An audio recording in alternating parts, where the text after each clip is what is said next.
Hi everybody, Miss King from KidSmart here. Today we're gonna read What? Cried Granny. It's an almost bedtime story and it's by Kate Lum and Adrian Johnson.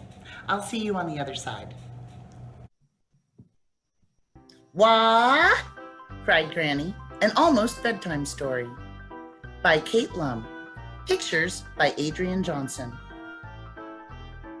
Permission to read aloud during distance learning generously provided by Puffin Books, a division of Penguin Random House. Once upon a time, there was a boy named Patrick who was having his first sleepover at his granny's house. As the sun began to set, Granny said, "Patrick, dear boy, it will be dark soon. Time to get ready for bed." "But Granny," said Patrick, "I don't have a bed here." "What?" cried Granny.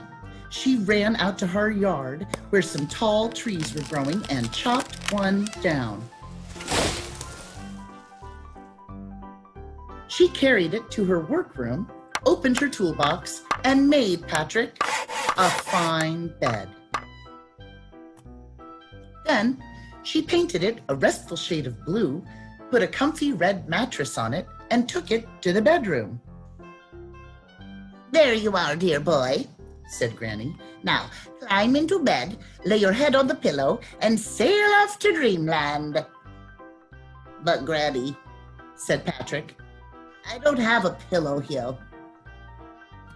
"What?" cried Granny.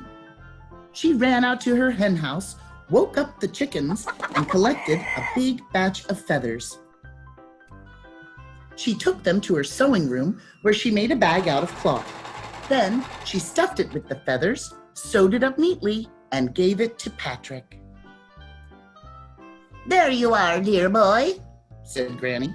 "Now climb into bed, lay your head on the pillow, tuck the blanket under your chin, and I'll kiss you good night."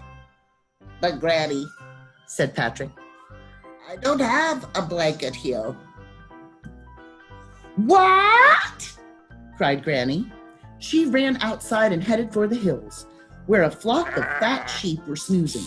She sheared off some of their wool and ran right back home. She took the wool to her basement, spun it into yarn, knitted a fuzzy warm blanket, and dyed it the prettiest shade of twilight purple. When it was dry, she carried it upstairs and spread it on the bed. "Now, dear boy," said Granny, "climb into bed, lay your head on the pillow, tuck the blanket under your chin, give your teddy bear a hug, and turn out the light."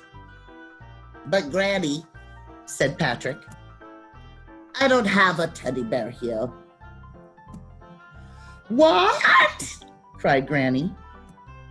She grabbed her emergency sewing kit, tore down the living room curtains, cut, sewed, stuffed, added button eyes and a red ribbon, and made a teddy bear for Patrick.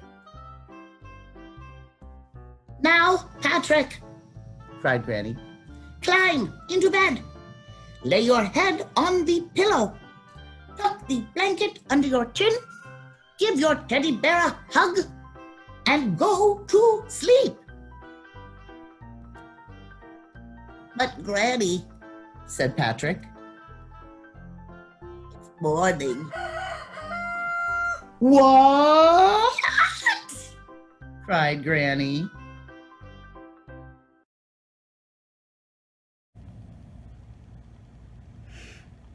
Morning. I'm going to sleep in a little bit. And meanwhile, you know what you can do? You can go tell your granny that you love her and to thank her for all the things she does for you. If you have a granny, I want you to notice all the things she does for you. Grannies are awesome. See you later.